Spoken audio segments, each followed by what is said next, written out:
안녕하세요. 김과장 TV입니다. 여러분, 스마트폰이나 노트북을 사용하지 않고 그냥 두기만 했는데도 배터리가 줄어들거나 기기가 미지근해졌던 경험 있으시죠? 오늘은 최첨단 반도체가 꺼져 있는 순간에도 왜 전력을 소모하는지 그 범인인 누설 전류의 실체를 파헤쳐 보겠습니다.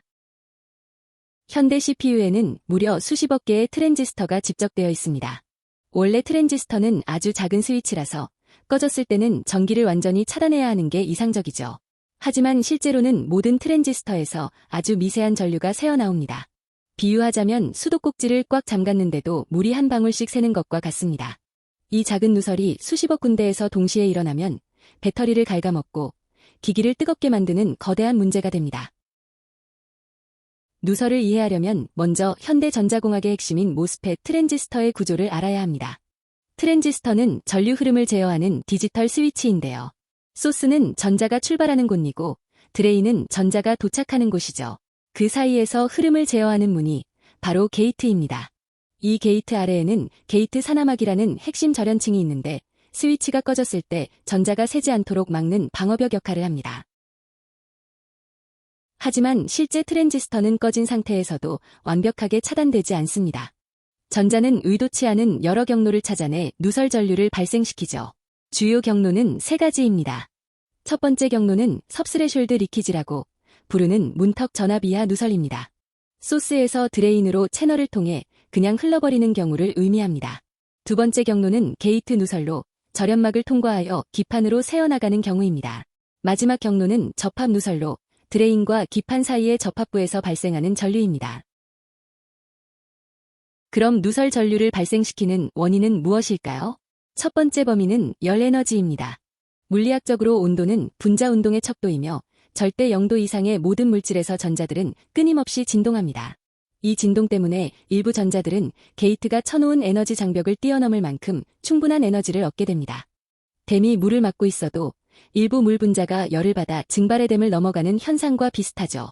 이것이 바로 채널을 통해 흐르는 문턱 전압 이하 누설의 원인입니다.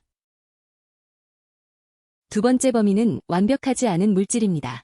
반도체 칩은 원자 수준에서 완벽한 결정 구조를 가지기 어렵습니다. 제조 공정 중 실리콘 격자에 미세한 결함이 생기거나 불순물이 섞일 수 있죠. 이런 결함들은 전자가 건너갈 수 있는 징검다리 역할을 하여 의도치 않은 누설 경로를 만듭니다. 댐 벽돌 사이에 생긴 미세한 균열로 물이 새는 것과 같으며 이는 주로 접합 누설의 원인이 됩니다. 하지만 가장 근본적이고 막기 어려운 누설 원인은 따로 있습니다.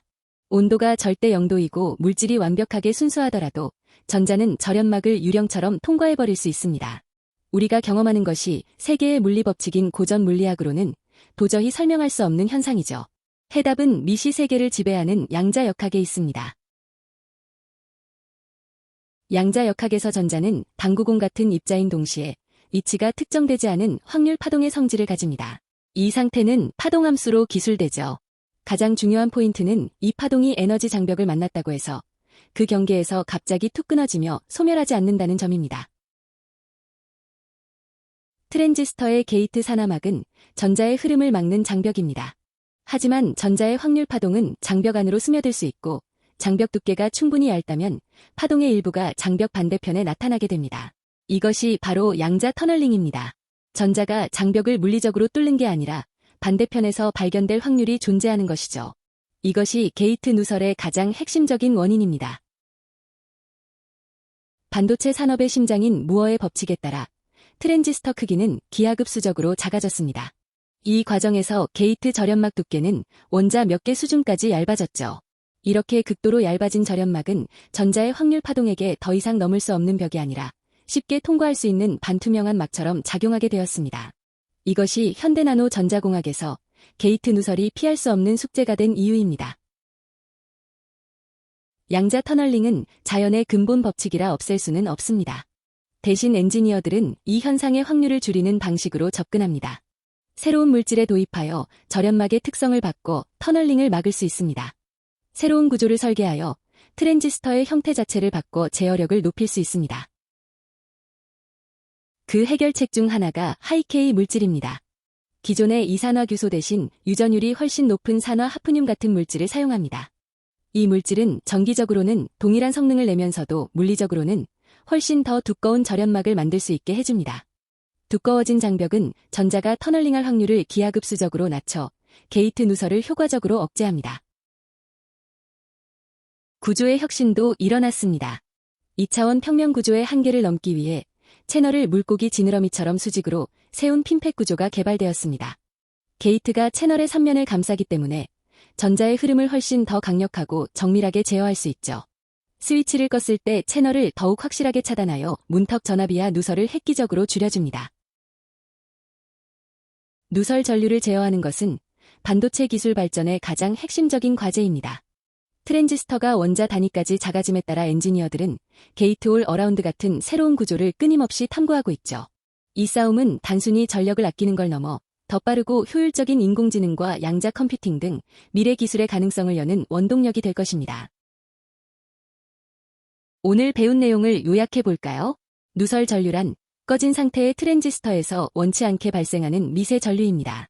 누설 전류는 열 에너지, 물질 결함, 그리고 가장 핵심인 양자 터널링 때문에 발생하고 두꺼운 장벽을 만드는 하이케이 신소재와 제어력을 높이는 핀팻 또는 게이트 올 어라운드 구조를 변경하여 개선할 수 있습니다. 보이지 않는 도둑, 누설 전류에 대해 조금은 이해가 되셨나요? 오늘 영상이 유익했다면 구독과 좋아요 부탁드립니다. 시청해주셔서 감사합니다. 지금까지 김과장TV였습니다.